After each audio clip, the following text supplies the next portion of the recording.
се колнам во името на Бога, честа и татковината, дека ќе служам верно и честно за слободата на Македонија. Ќе ги исполнувам безусловно повелбите и наредбите на организацијата за доброто на татковината.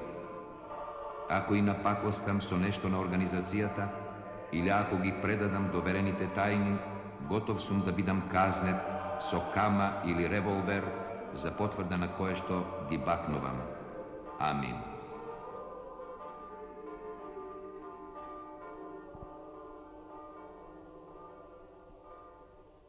Zažajte, braća, braća Makedonci, Milevo slavnoga gori, Milevo slavnoga gori, topove pukat stavte zemljata, plamak nebesom me pokri, plamak nebesom me pokri.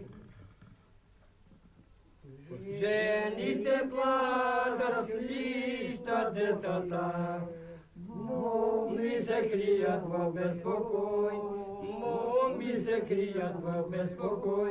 Grujevca ravo na cesta stoji, kumanda iza vas. Udrete braća, ne se bojete, skoro će padne toja tiran, skoro će padne toja tiran. Ino carstvo lijepo trojime, na taja turska gnila strana, na taja turska gnila strana. Ura! Gol sultanu!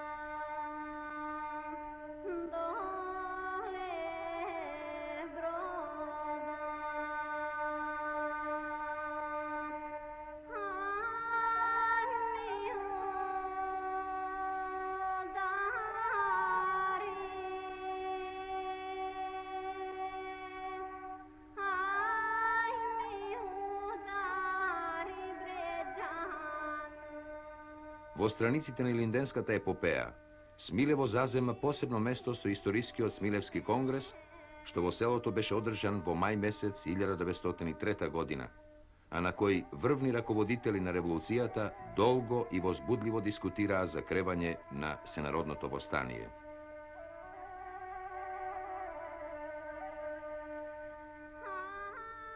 Седеме у колибите, колиби има направени привремени. А тамо кај што беше штабот имаше поголема колиба.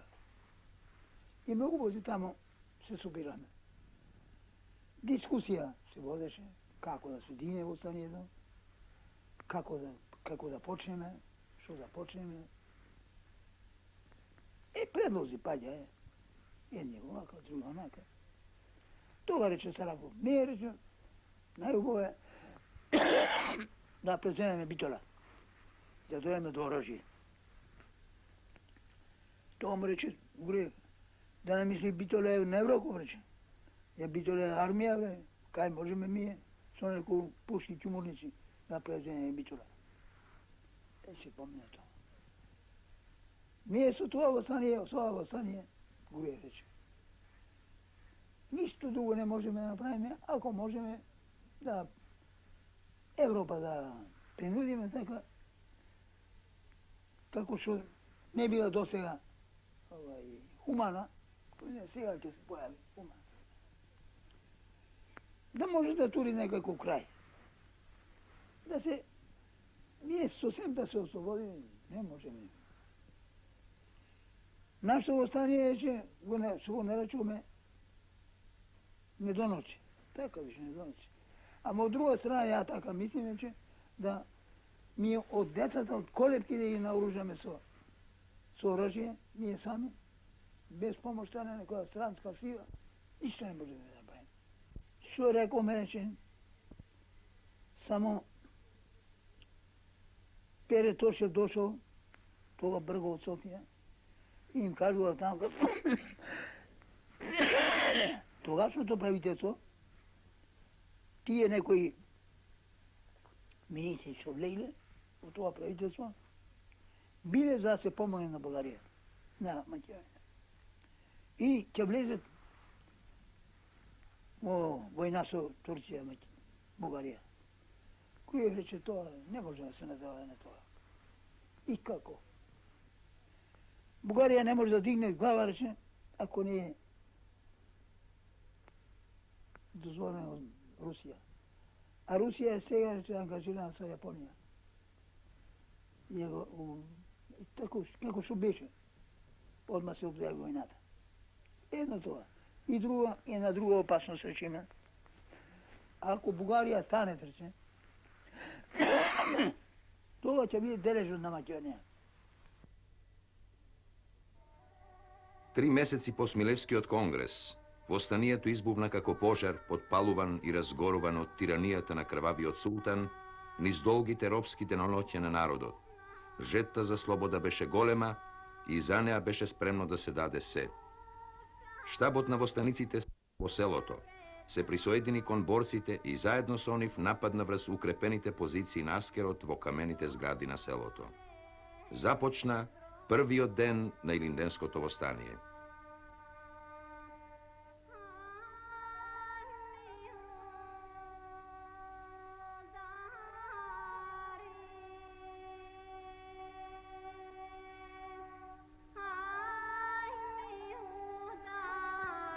Во времето избега од убиството, се организира чета. Таа чета се образува Смилевска чета, уште не дигната востанието. Начало беше војвод Зизван Ѓорѓија Туран Павлов и сана борба горе, губи е кузата Макрија. И верета Петер Даскал, пранувајќи нигде, тие десувае. Таа чета десува до време на востанието.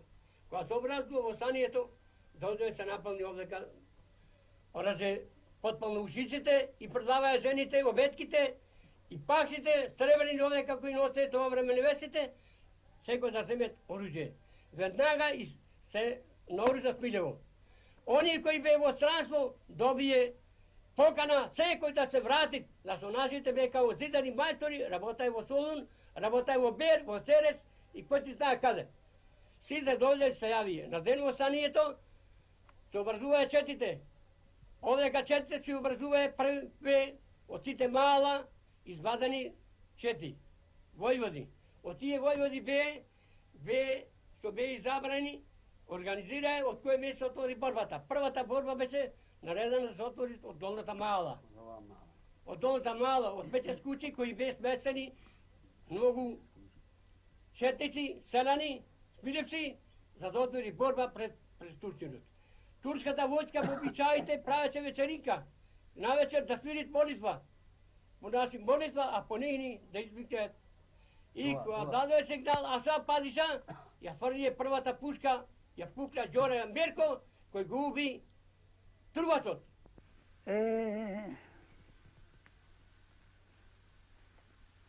Дојде да се вдигне востанието. Уште ние не знаеме кој ден ќе биде. Пред неколку ден ни кажа. Ќе биде тили, добро.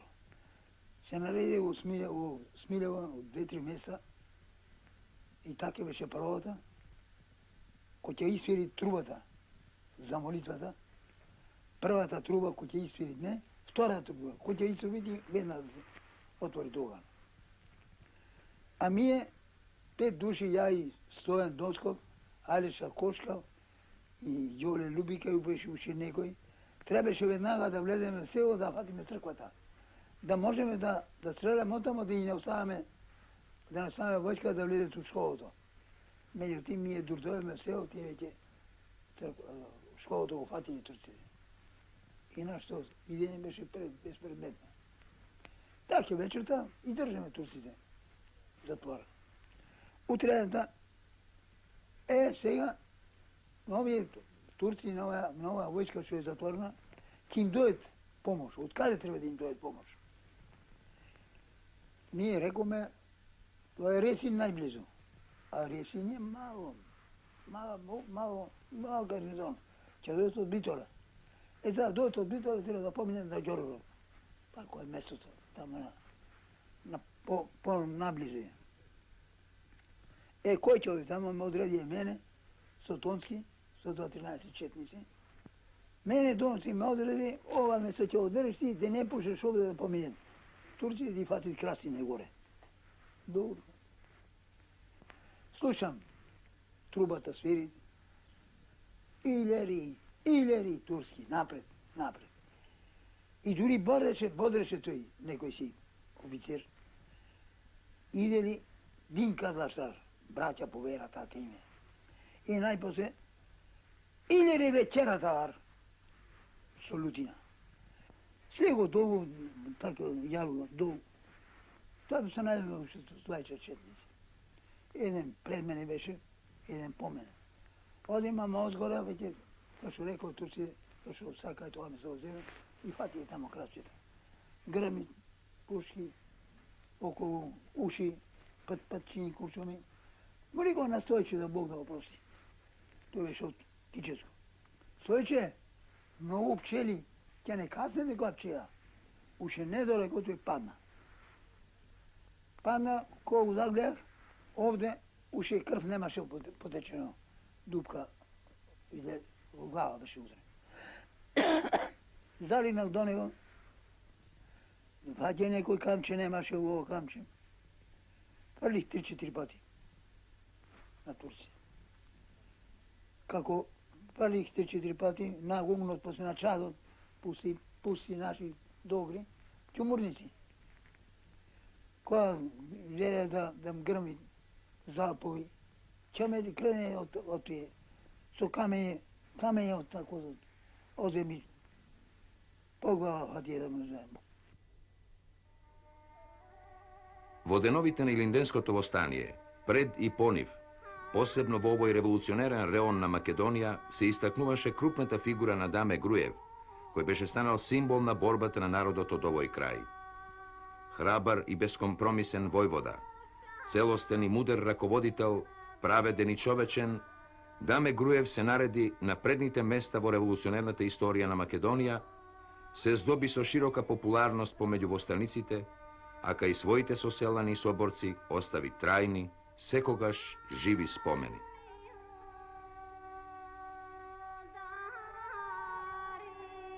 И го знам лично Дамјан Груев. Ја отидох во полијата да брка козите, да база млеко. И Дамјан Груев ме најде мене, шо правиш бе, рече, ти зема млеко. Млекото рече имат четници, ранати рече, млекото цепат. И ми направи мене Дамјан Груев едно писмо, да го даше тамо на касапницата. Имаше касап со варе банџи котли. Му го дал писмо, го прочитам, утре ќе да се јавите на ручек тука. Груев ми учител мене, уште тоа сум забравил сосем, дали 91 година беше 891 или 892 или 3, така нешто беше. Ама, уште тоа време, тоа е социјалист. Ние деца, некој празник, мало празниче било, си отиваме на манастир. Утрената, кој бе те рече вчера на манастир? И ми јабе, добро. Вие ќе останете, рече, без ручек. Вчера не беше празник, беше работен ден.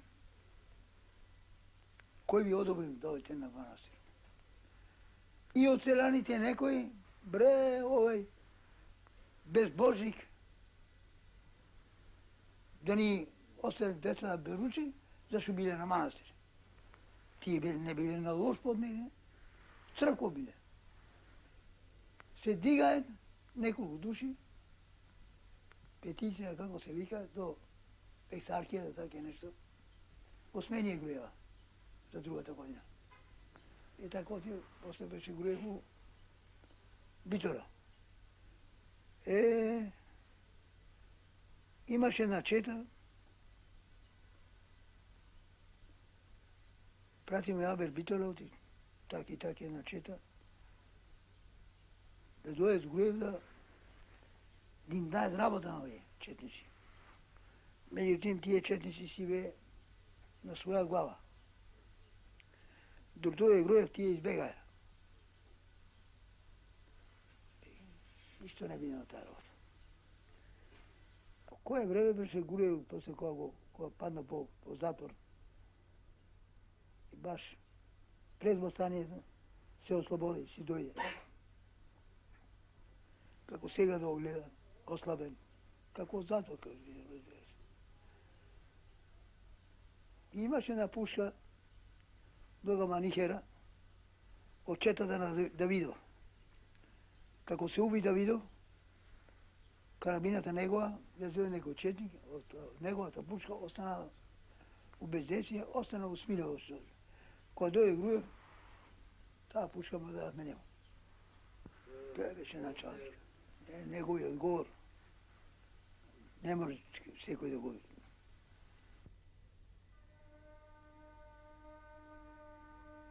Животот и борбата на Даме Груев се идентификува со судбината на самиот народ, со судбината на Македонија, за која што тој се роди и за која што тој умре.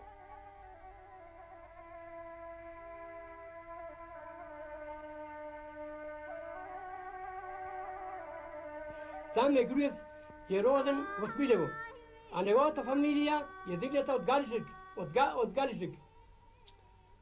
И од Лазаропа на сигурно. Неговиот татко се викаше Груја, а неговиот дедо се викаше Лавда.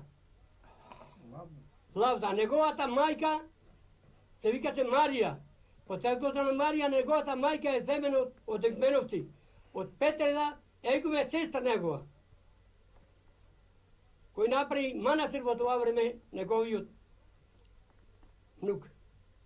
Даме Груев, како дете, овдека пати е многу мака. Зашто татко му умре уште млад и остави 3 деца. Го остави Филета, Ѓорѓија и Дамета Груев, и една сестра, Дола.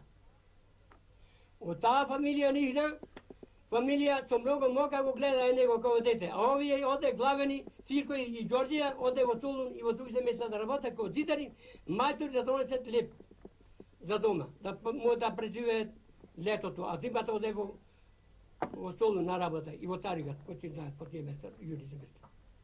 Во 1985 година ќе беше, или 7, Дамјан Груев беше аптен. Аптен и суден во турскиот суд, во Витола. Кога му даде на Дамета Груев 101 година, тој им рече по турски, јус бир вам, мене една. Нема 100 години вам, јус вам, една мене. И така стана, го тера во Дарбегер, во Целекуле. Кога се врати, тој, Дамјан Груев, овдека ми е од наша мала, не сме разбоен, нема 50-100 метра. Целата училище кој имаше тоа време, учеме ние до први клас, гимназија.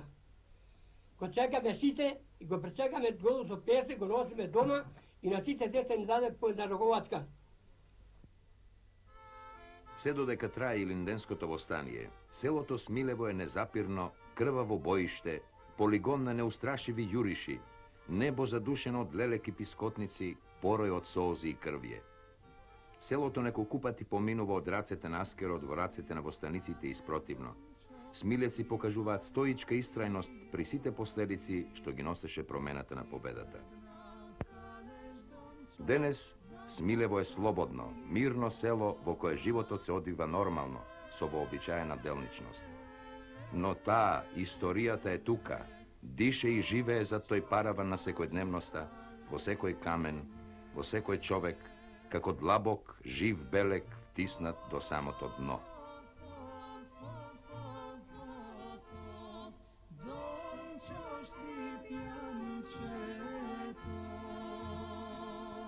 Дојде 28 август баш. Најде турска војска од сите страни, уколени. Требаше да дојде ти од Охрид гарнизонот и со помошта на тези често пати така беше, кај ќе иде неде од селата Арнаути и дигање на крак. Добро ма тамо Охридска да чета, залезе страшение. И тоа место остана празно. Не дојде гарнизонот за тоа, а за тоа време ми е многу четници туе пребевавме во Преспанска. Тоа беше Сугаре Будо, проси заедно. Се најдеме. Четата моја што беше, што бех одреден како подвојвода, али ќе реков, мене ме прати да попратио наживо во Раживо, во Вировско, река, план на тамо. Кај што речено така, кај што Петел не пее. Сам. Тога бех дојден, ми реков имало некој материјал. Неколку турпи пратили од Битола. Материјал враг. И се најдев тоа, баш у таа планина. Помина малко време, ја пак се вратих да прибере тамо авто. А тоа се најдеме во Слоешчица, беше Груев, Сарафов, зову некои четници. И тогава Галиба се раздели. Груев остана, Ѓаконец Татин остана, Сугарев остана, другите повеќе четири се заминаа за Бугарија. Дојде ден Богоровица, се даде сигнал. Од сите страни се запали огневи.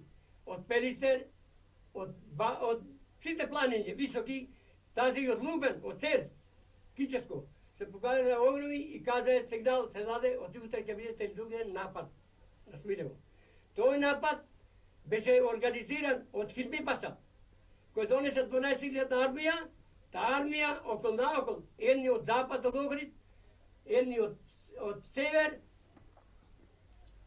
од Колкическо, други од Битолко, од исток, од југоисток, го нападнаа Смилево. Како нападнаа Смилево, го нападнаа во Мургите, Сабајле во зората, беше страшно нападнато. Први на артилеријата, фалтирејата, пешадијата и од сите страни пламна во оган.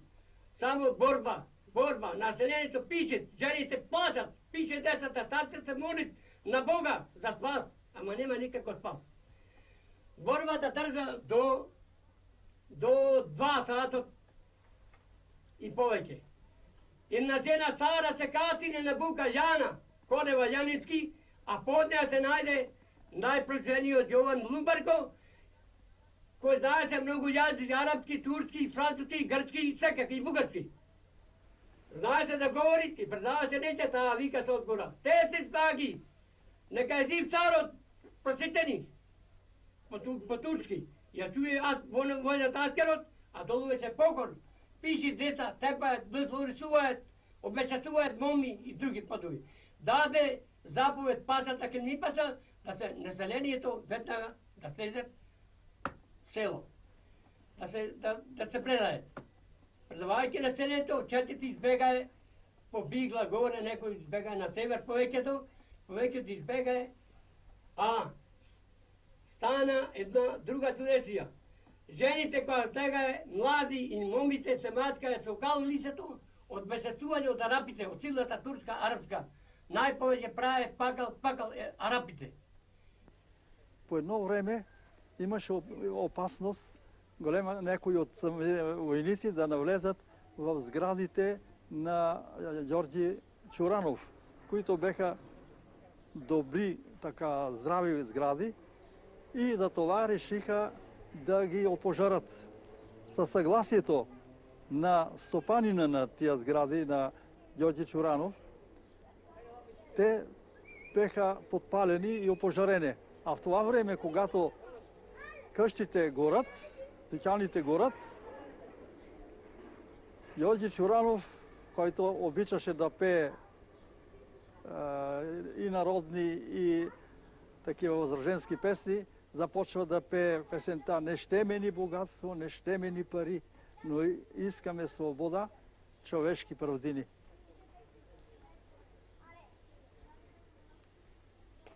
Нощта минахме в тревога, разбира се, никакъв сън у семействата. Към 3 часа през нощта минават младежи и съобщават на всеко семейство веднага да се изтеглят и сборен пункт да бъде Голем гар. Така се казваше местността, определена за лагер на семействата. И до съмване почти всички семейства се изтеглиха от селото.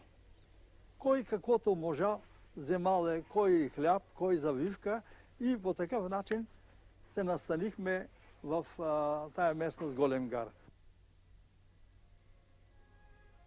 Во местноста Голем гар се евакуирани околу 2000 души од населението, кое што живее дисциплиниран, организиран живот, со целокупна интендантска служба, со формирана населба, а на чело од тој безпримерно организиран збег се наоѓа Даме Груев.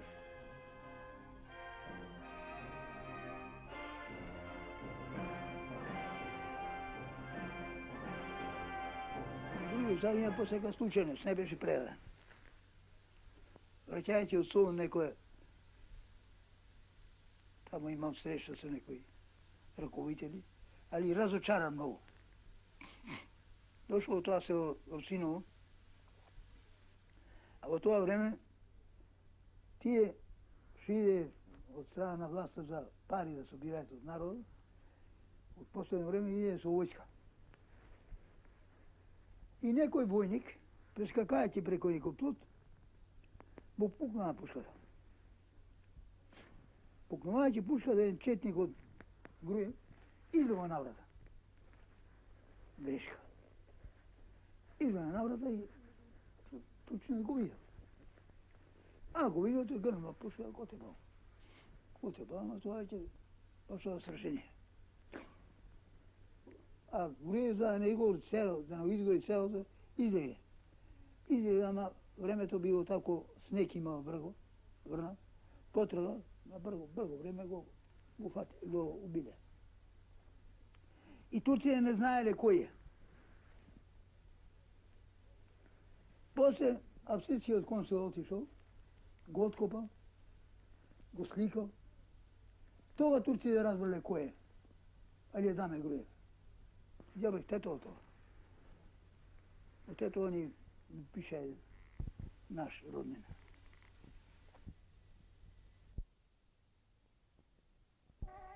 Со смртта на Даме Груев се заокружува и мачната, но славна историја на Смилево, што во Илинденското востание представуваше едно од најсилните упоришта на револуцијата, каде што силата и нескршливоста на духот на македонскиот народ дојде до полн израз. Тогаш, кога во селото победоносно се вееа востаничките знамиња, и тогаш, кога селото гореше, а безпомошното и незаштитено население го плаќаше својот крвав данок поради желбата за живот и слобода.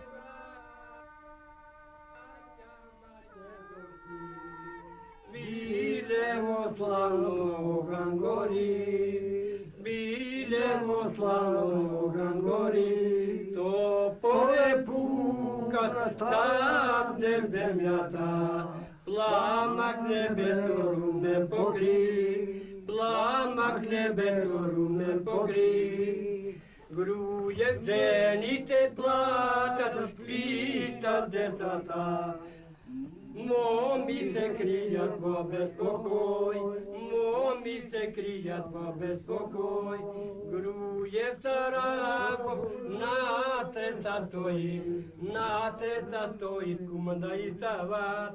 Удете, браќа, не се бојете, скоро ќе падне тоја тиран, скоро ќе падне тоја тиран. И ново царство ќе построиме на таја турска гнила танка. И ново царство ќе построиме на таја турска гнила танка.